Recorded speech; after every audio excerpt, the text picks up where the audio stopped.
Good morning dear students. बच्चों, कल मैंने आपको चैप्टर 2 दादी माँ का रिवीजन कराया था। इसका कुछ भाग शेष रह गया था। आज मैं उस भाग को पूरा कराऊंगी और चैप्टर को फिनिश करूंगी। आज पूरे चैप्टर का आपको रिवीजन करा दूंगी। तो बच्चों आगे देखिए, लेखक ने क्या बताया है। आगे जब उनके भाई की शादी ठीक हुई तब आगे का वृत्तांत इसमें दिया गया है। किशन भैया की शादी ठीक हुई। दादी माँ के उत्साह और आनंद का क्या कहना। दिन भर गायब रहती, सारा घर जैसे उन्होंने सर पर उठा लिया हो। पड़ोसने आती, बहुत बुलाने पर दादी माँ कहती, बहन बुरा ना मानना, कार परोजन का घर ठहरा, एक काम अपने हाथ से ना करूं तो होने वाला नहीं। जानने तक को तो सभी जानते थे कि दादी माँ कुछ करती नहीं, पर किसी काम में उनकी अनुपस्थिति वस्तुतः विलंब का कारण बन जाती।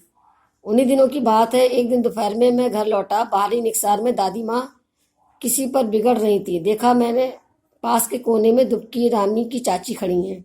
सोना होगा धन्नो, रुपए मैं सूट के आज दे दो। तेरी आंख में तो शर्म है ही नहीं। मांगने के समय कैसे आई थी। पैरों पर नाक रगड़ती फिर किसी ने एक पाई भी ना दी। अब लगी है आजकल करने, मैं दूंगी, फसल मैं दूंगी। अब क्या मैं तेरे खातिर दूसरी फसल अब क्या तेरे खातिर दूसरी फसल कटेगी। दूंगी मालकिन।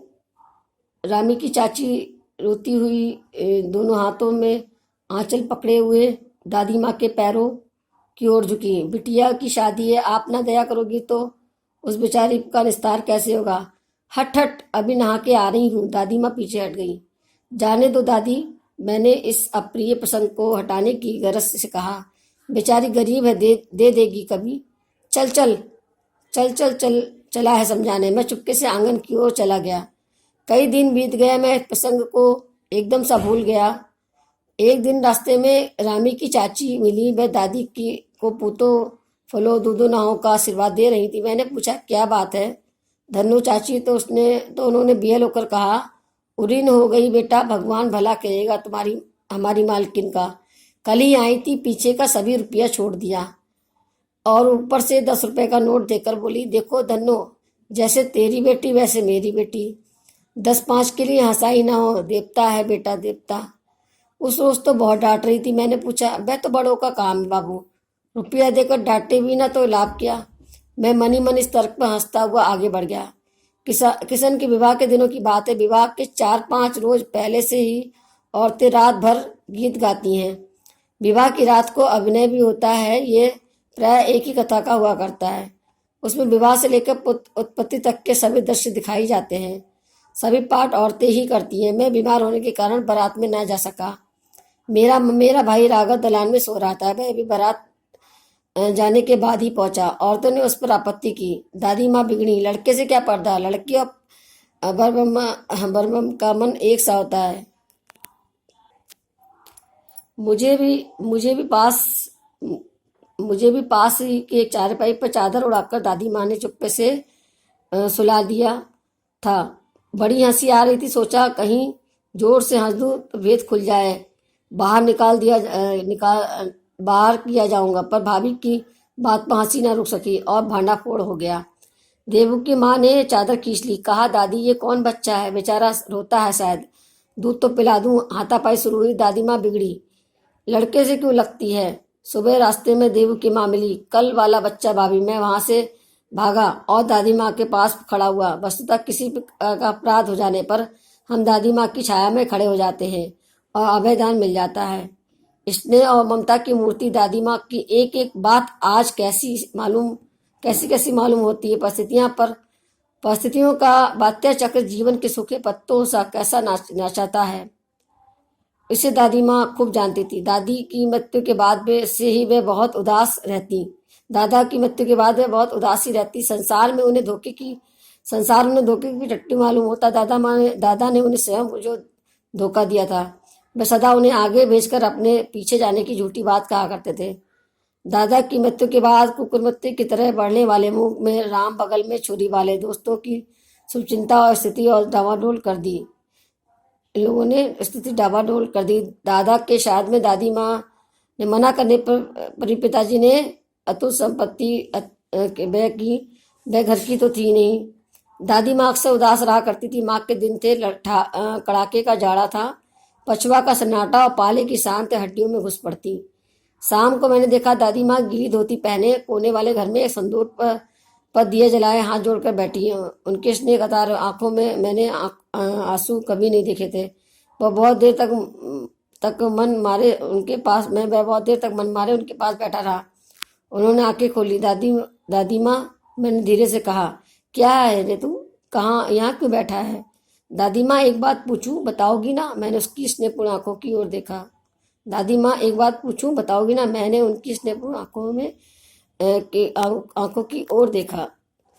क्या है, पूछ।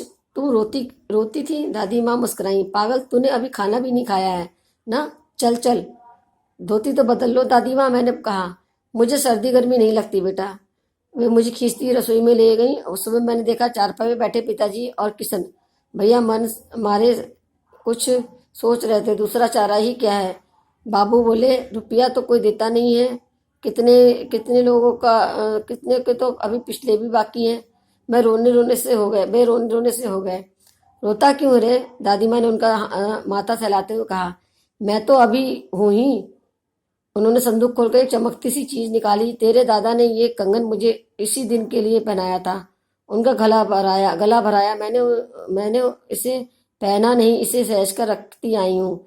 ये उनके वंश की निशानी है। उन्होंने आंसू पोंछकर कहा, पुराने लोग आगा पीछे सब सोच लेते थे बेटा। सचमुच मुझे दादी माँ श्राप भ्रष्ट देवी सी लगती। धुंधली छाया विलीन हो गई। मैंने देखा दिन काफी चढ़ गया है। पास के लंबे खजूर के पेड़ से उड़कर एक कौवा अपनी घिनौनी काली आंखें फैलाकर मेरी खिड़की में बैठ गया। हाथ में अब भी किशन भैया का पत्र काँप रहा था। काली चीटियां सी कतारें धूमिल हो रही थी। आंखों पर विश्वास नहीं हो रहा था।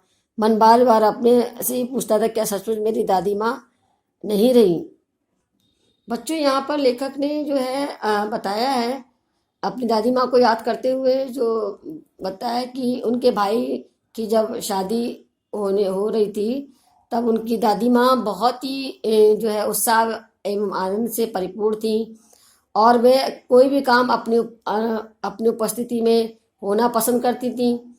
और इसके बाद दूसरा वृतांत है कि रामी की चाची का कर्जा माफ करने वाला वृतांत उनकी उदारता व गरीबों के प्रति जो दया की भावना को उनके जो मन में थी उसको दर्शाता है। यहाँ लेखक ने बताया है कि भले ही वे मुक्की कटु और कड़वी थी, पर उनका हृदय अति विशाल था। आगे प्रसंग में दादी का लेखक के प्रति प्रेम प्रदर्शित होता है। उनकी छाया में खड़े होकर सदा लेखक को अभयदान मिल जाता था।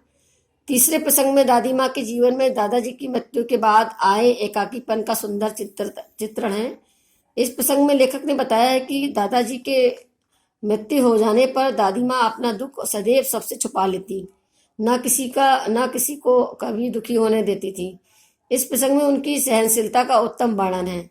अंतिम प्रसंग में लेखक अपनी दादी का प्रेम प्रदर्शित करते हैं कि किस प्रकार उनकी दादी परिवार पर कर्ज चढ़ जाने पर लेखक के पिताजी को दादाजी का दिया गया हुआ कंगन दे देती हैं ताकि उनके परिवार पर आया हुआ आर्थिक संकट टल जाए। अतः लेखक अपनी दादी को जो है एक देवी के स्वरूप में जानते थे,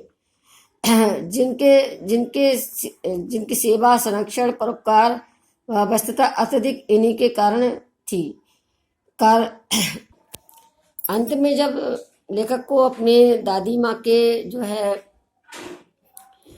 मृत्यु का जब पता चलता है तो उसे विश्वास नहीं होता है कि आज जो जिन दादी माँ के बारे में वह याद कर रहा है वह सचमुच इस दुनिया में नहीं है। वह अपनी दादी माँ को एक श्रावष्ट देवी सी मानता था और जो है अपनी दादी की जो भी संग बिताए हुए समय को वो हमेशा याद करता था। तो बच्चों, यहीं पर पाठ की समाप्ति होती है।